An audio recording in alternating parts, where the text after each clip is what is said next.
My name is Gloria Martinez, and I'm 57 years old. Right now, I'm sitting in a luxury hotel suite watching the snow fall gently outside my window. Just 3 days ago, I was thrown out into a blizzard by my own daughter. She slammed the door in my face while I begged her to let me wait until morning. Tonight, she's learning that the beautiful house she thought I gave her as a gift was never really hers at all. Before I share this story with you, I'd love to know where you're watching from. Please hit that like button and subscribe to hear how a mother's toughest love became her daughter's greatest lesson. Let me start from the beginning so you understand how we got here. I've been a widow for 8 years now, after losing my husband Thomas to cancer, following 25 beautiful years together. I work as a senior accountant at a real estate firm downtown, which is how I learned everything about property, law, and contracts. It's steady work that's allowed me to build a comfortable life for myself and support my daughter, Amanda. Amanda is 32 now, my only child, and once the light of my life. She was such a sweet girl growing up, always calling me her best friend. We did everything together when she was young, from shopping trips to cooking Sunday dinners. I put her through college, paid for her dream wedding, and supported her through every challenge life threw her way. But everything changed when she married Derek 4 years ago. At first I tried to like him, I really did. He was charming enough when we first met, telling Amanda how lucky she was to have such a supportive mother. But I quickly noticed red flags that my daughter seemed blind to. Derek couldn't hold down a job for more than 6 months. He always had some excuse about difficult bosses or unfair treatment. The truth was, he preferred get-rich-quick schemes to honest work. I watched him drain Amanda's savings account twice. First, it was for some cryptocurrency investment that promised huge returns. Then it was for a friend's restaurant venture that folded within 3 months. Each time, Amanda would call me in tears, asking for help to cover their rent and bills. And each time I helped because I couldn't bear to see my daughter suffer. When Amanda told me they were looking for a house to buy, I knew Derek saw an opportunity. He started talking about how Amanda deserved a beautiful home, how her mother should help them achieve their dreams. The way he looked at me during these conversations made my skin crawl. I could see the calculation in his eyes, like he was adding up my net worth. That's when I made a decision that would change everything. I found them a gorgeous 3-bedroom colonial in Maple Heights, one of the nicest neighborhoods in our city. The house had hardwood floors throughout a modern kitchen with granite countertops and a backyard, perfect for the grandchildren I hope to have someday. The market value was $3,500 per month in rent, but I had a different plan. Over the next few months, I watched my daughter transform into someone I barely recognized. The Amanda who used to call me every week to chat about her day became distant and cold. Our Sunday dinners became monthly obligations, then stopped altogether. When I did see her, she seemed anxious and defensive, like she was walking on eggshells. Derek's influence was becoming more obvious. During our last few family gatherings, he would make subtle comments about how I was too involved in their lives. He'd say things like, "Amanda's lucky her mom cares so much, but maybe it's time for her to be more independent." The words sounded reasonable on the surface, but his tone carried a clear message. He wanted me out of their lives. I started noticing how Amanda would tense up whenever I offered advice or suggestions. She'd look nervously at Derek before responding to even simple questions about her job or their plans. It broke my heart to see my confident daughter reduced to seeking approval from this manipulative man. The warning signs reached a crescendo during Thanksgiving dinner last year. I had spent all day preparing Amanda's favorite dishes, hoping to recapture some of our old closeness. But Derek dominated the conversation, talking loudly about his latest business idea while barely touching the food I'd lovingly prepared. When I mentioned how proud I was of Amanda's recent promotion at work, he interrupted. "Yeah, well, Amanda doesn't need her mommy bragging about her anymore. She's a grown woman who can speak for herself." His words cut through the dinner table like a knife. I looked at Amanda expecting her to defend me or at least tell her husband to be more respectful. Instead, she stared at her plate and mumbled, "Derek's right, Mom. I can handle my own accomplishments." That night, I drove home in tears, realizing that I was losing my daughter to a man who saw me as competition for her loyalty and resources. I should have acted then, but I kept hoping Amanda would see through his manipulation on her own. The final straw came 2 weeks ago when I called Amanda to invite her for coffee, something we used to do regularly. She was short with me on the phone, claiming she was too busy. When I suggested we meet the following week, she snapped, "Mom, you need to understand that my life doesn't revolve around you anymore. I have my own family now." Her words hit me like a physical blow. This wasn't my Amanda talking. This was Derek's poison working its way through her mind, turning her against the mother who had sacrificed everything for her happiness. The night that changed everything started innocently enough. I had tried calling Amanda several times over the past few days, but she never answered. Finally, I decided to drive over to their house. The weather forecast had mentioned possible snow, but it looked manageable when I left my apartment at 6 o'clock. By the time I reached their neighborhood, fat snowflakes were beginning to fall steadily. I knocked on their front door, hoping to surprise Amanda and maybe take her out for dinner. Derek answered with a scowl on his face. "What do you want, Gloria? We're having a quiet evening at home." He didn't invite me in, just stood in the doorway blocking my view of the house. "I wanted to see Amanda. It's been weeks since we've talked properly." I tried to keep my voice light, but I could feel my frustration building. "She's busy," Derek said flatly. Behind him, I could hear the television and smell something delicious cooking. My heart ached, thinking about how I used to be welcome in their home, how Amanda would rush to hug me whenever I visited. "Derek, please, I just want to talk to my daughter for a few minutes. The snow is getting heavier, and I drove all the way over here." I was starting to shiver, wearing only a light jacket that I'd grabbed on my way out. That's when Amanda appeared behind Derek. My heart leaped with hope until I saw her expression. She looked annoyed and tired, like I was some persistent door-to-door salesman. "Mom, what are you doing here? I told you I was busy this week." Her voice was cold in a way I'd never heard before. "Honey, I've barely seen you lately. I thought maybe we could grab dinner or just talk for a while. I miss you." I reached out to touch her arm, but she stepped back. Derek jumped in immediately. "See, this is exactly what I've been talking about, Amanda. Your mother thinks she can just show up whenever she wants and demand your attention. You're a married woman with your own life." "That's not what I'm doing," I protested, but Derek kept talking over me. "This is our home, Gloria. You can't just drop by uninvited and expect us to drop everything for you. Amanda has responsibilities now that don't include being your entertainment whenever you're lonely." I felt my face flush with anger and embarrassment. "I'm not asking for entertainment. I'm asking to see my daughter. There's a difference." Amanda looked between Derek and me with growing agitation. "Mom, maybe Derek has a point. You do kind of assume that I'm always available when you want to see me." Her words felt like a betrayal. "Amanda, sweetheart, I don't understand. When did wanting to spend time with you become a bad thing? I've always been there for you." "Exactly," Derek said, his voice rising. "You've always been there, maybe too much there. Amanda needs space to grow as a person without her mommy hovering over every decision." The snow was falling harder now, and I could see it starting to stick to the ground and cars. "Can we please discuss this inside? It's getting cold out here." Derek laughed, but there was no warmth in it. "I don't think so. This conversation is over. Amanda doesn't need this drama in her life right now." I looked desperately at my daughter, waiting for her to invite me in, or at least defend our relationship.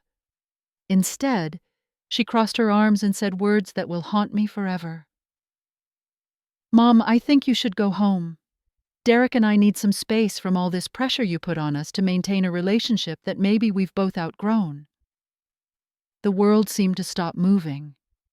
My own daughter, the little girl I had rocked to sleep every night for years, The young woman I had supported through every heartbreak and triumph was telling me our relationship was something to be outgrown. "Amanda, you can't mean that," I whispered. But Derek was already closing the door. "Go home, Gloria. Don't make this harder than it needs to be." The door slammed shut, and I heard the deadbolt turn. I stood on their porch for several minutes, unable to process what had just happened. The snow was falling heavily now, coating my hair and shoulders. I tried calling a taxi, but the dispatcher told me they had stopped running due to the weather conditions. The buses had already suspended service for the night. With no other choice, I started walking through the blizzard toward the main road, hoping to find some form of shelter. My phone battery was dying, my feet were soaking wet, and I couldn't stop crying as I realized my daughter had just abandoned me in one of the worst snowstorms our city had seen in years.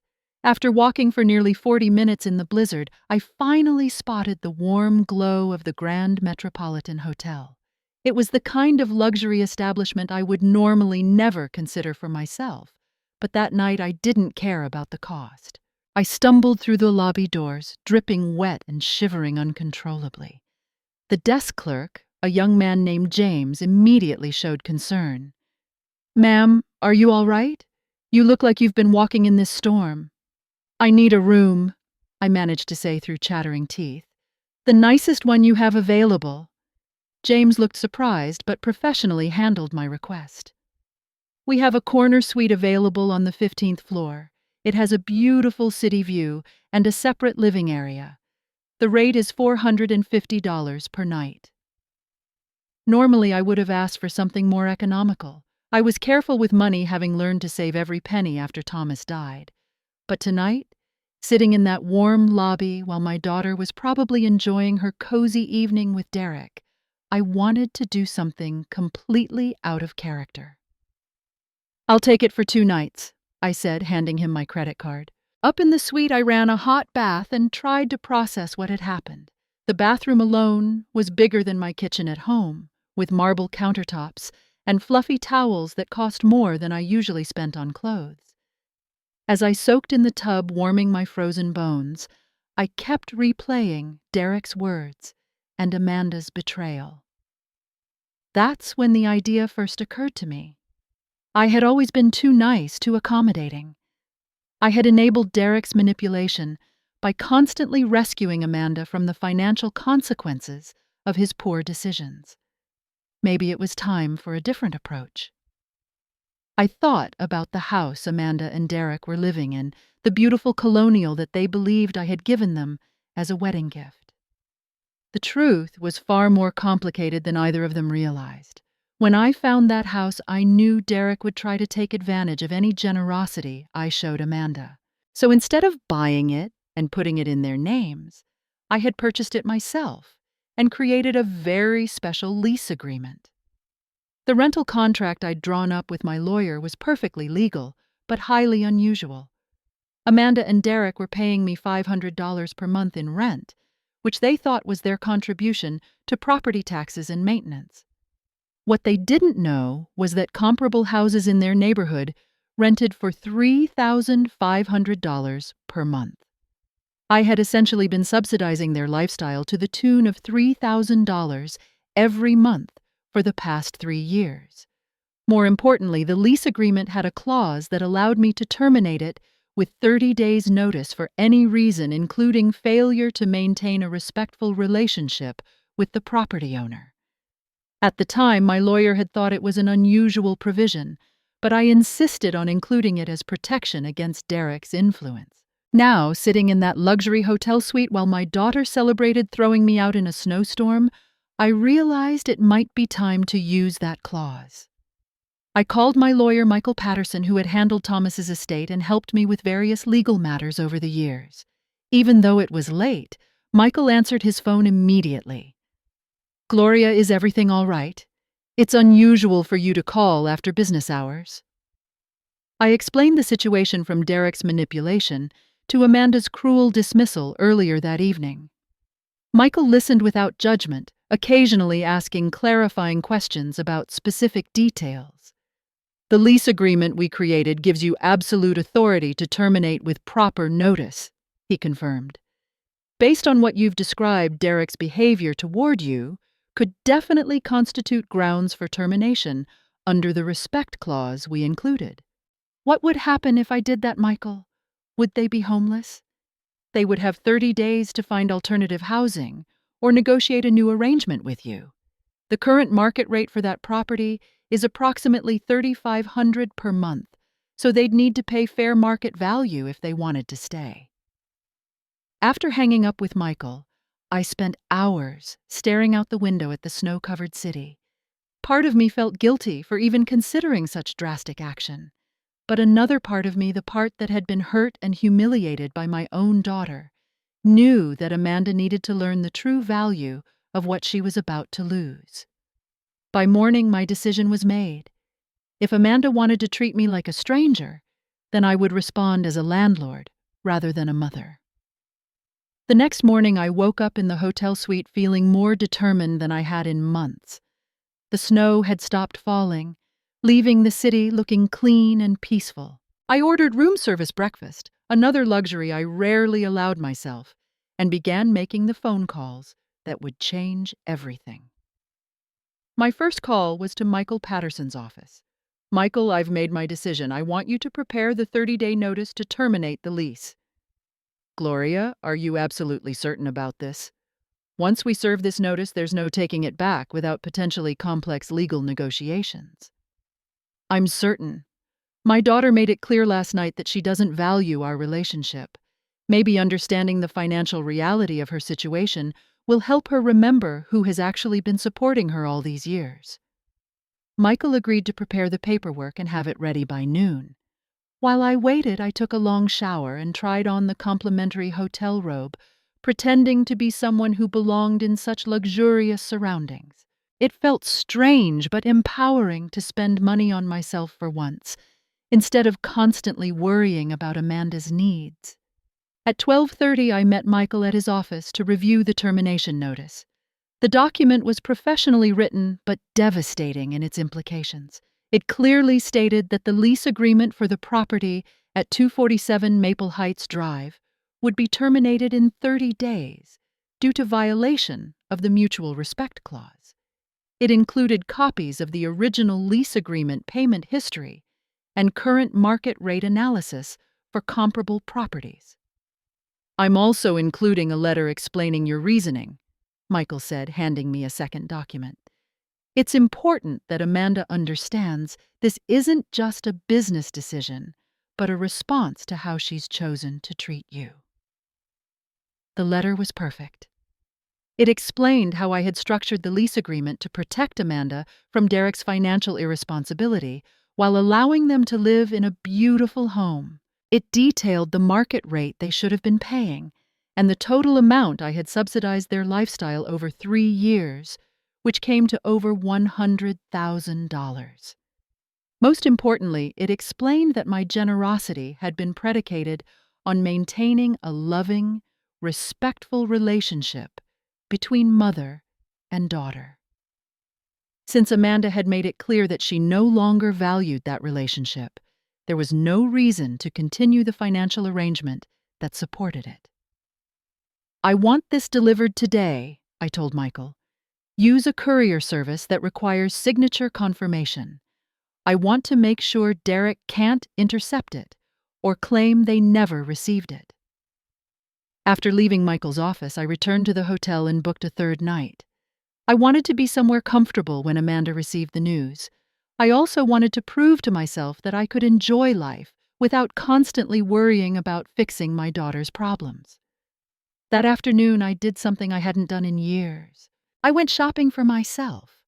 I bought a beautiful wool coat that I'd been admiring for months, but couldn't justify purchasing. I got my hair styled at an upscale salon and treated myself to a manicure.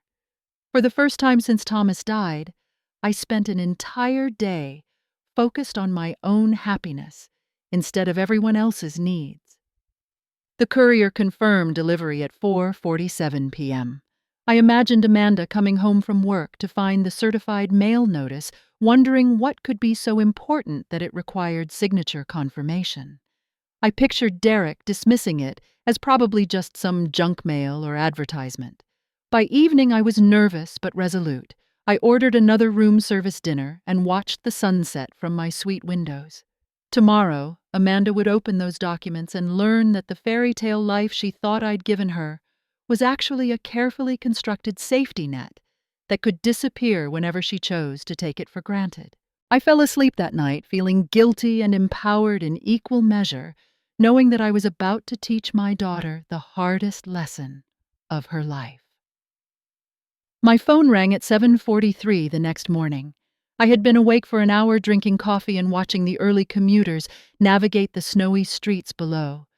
Amanda's name appeared on the caller ID, and my heart started racing. "Mom, what the hell is this?"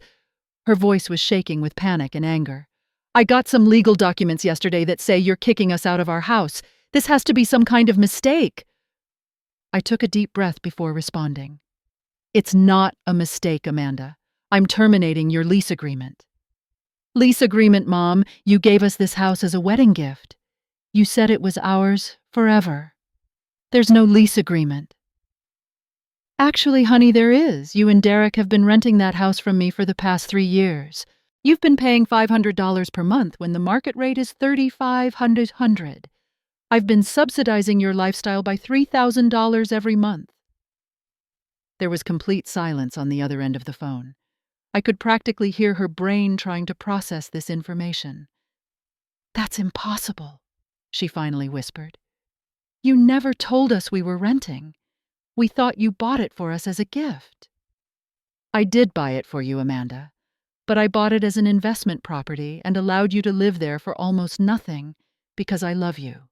The lease agreement clearly states that the arrangement depends on maintaining a respectful relationship between tenant and property owner." "Mom, you can't do this. Where are we supposed to live? We don't have money for a security deposit or moving expenses." "You have 30 days to figure that out. The same 30 days you would have if any other landlord decided to terminate your lease." Derek grabbed the phone at that point. "Gloria, this is insane. You can't just kick us out because of one argument. Amanda is your daughter, for crying out loud."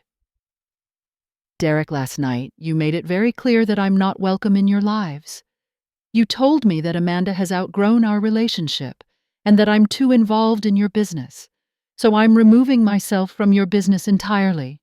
From now on, our relationship will be strictly landlord and tenant." "You bitter old woman," Derek snarled. "You're doing this because Amanda stood up to you for once. You can't handle the fact that she doesn't need mommy anymore." "Actually, Derek, this is me giving you exactly what you wanted. You said Amanda needed independence from my support and interference. Congratulations, you're about to get complete independence." Amanda took the phone back, and I could hear her crying. "Mom, please don't do this. I'm sorry about last night. Derek and I were both stressed, and we said things we didn't mean." "Amanda, I stood in a blizzard for 40 minutes last night because my own daughter threw me out of her house like a piece of garbage. You told me our relationship was something you had outgrown. Those aren't words you say when you're just stressed. Those are words that come from a fundamental lack of respect." "But I was wrong, Mom. I realize that now. Derek was in my head telling me you were controlling and manipulative. I should have defended you." "Yes, you should have. And now you need to deal with the consequences of choosing Derek's version of reality over our relationship." Derek grabbed the phone again. "Look, Gloria, maybe we can work something out. What if Amanda calls you more often? What if we have you over for dinner once a week?"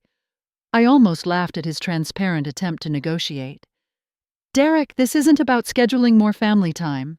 This is about the fact that you've spent 3 years trying to turn my daughter against me, and last night, you finally succeeded.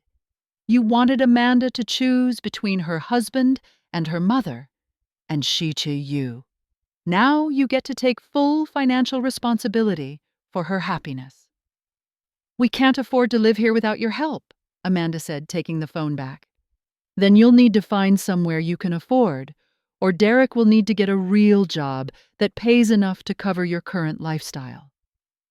Mom, you're destroying our family over one bad night. No, Amanda. You destroyed our family when you decided I was no longer worth your respect or consideration. I'm just adjusting my financial arrangements to match the relationship you've chosen to have with me. The conversation continued for another 20 minutes, with Amanda alternating between apologies, accusations, and desperate bargaining. Derek made several more attempts to take control of the situation, but I remained firm. Finally, I told them I needed time to think, and hung up. I spent the rest of that day fielding phone calls from Amanda, each one growing more panicked as she and Derek realized the full scope of their situation.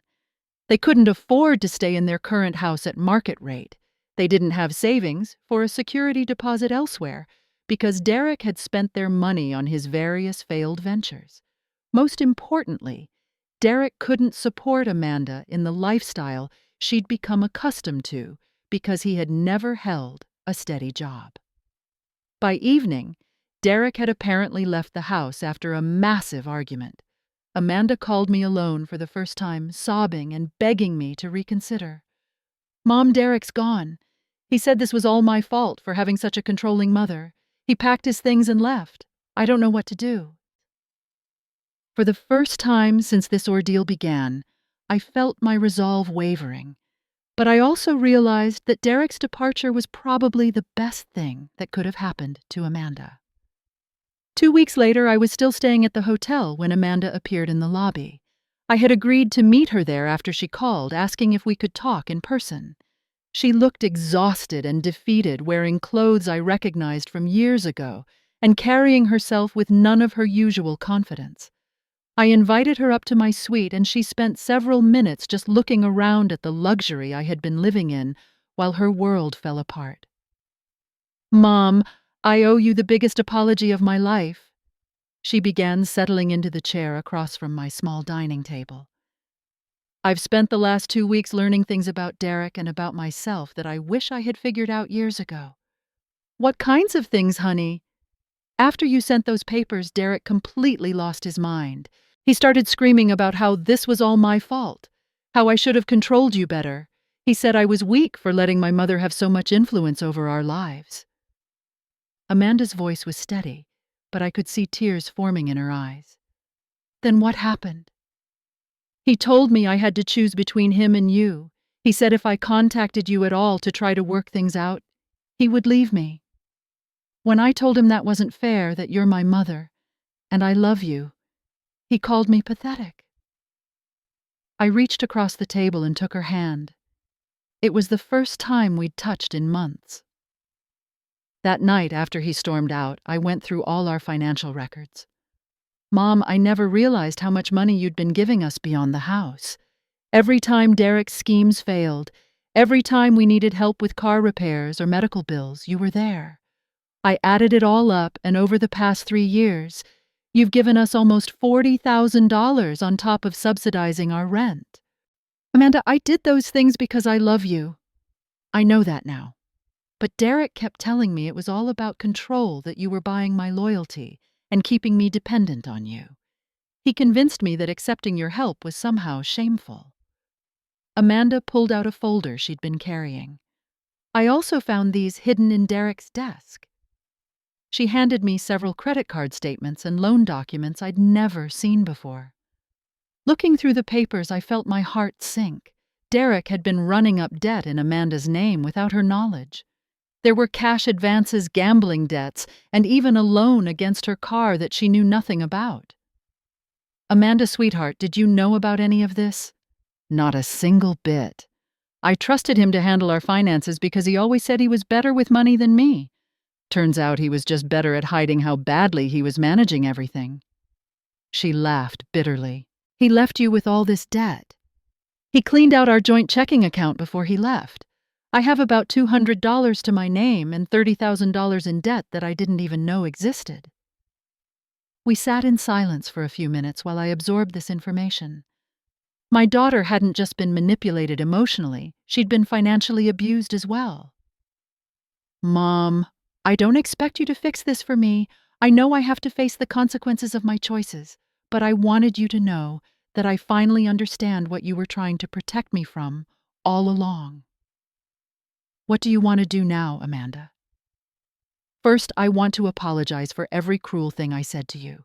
Derek spent months telling me that your generosity was really manipulation, that you were keeping me from growing up. I should have seen through his lies, but I wanted so badly for my marriage to work that I ignored all the warning signs. And then second, I want to ask if there's any way we can work together to rebuild our relationship and my life.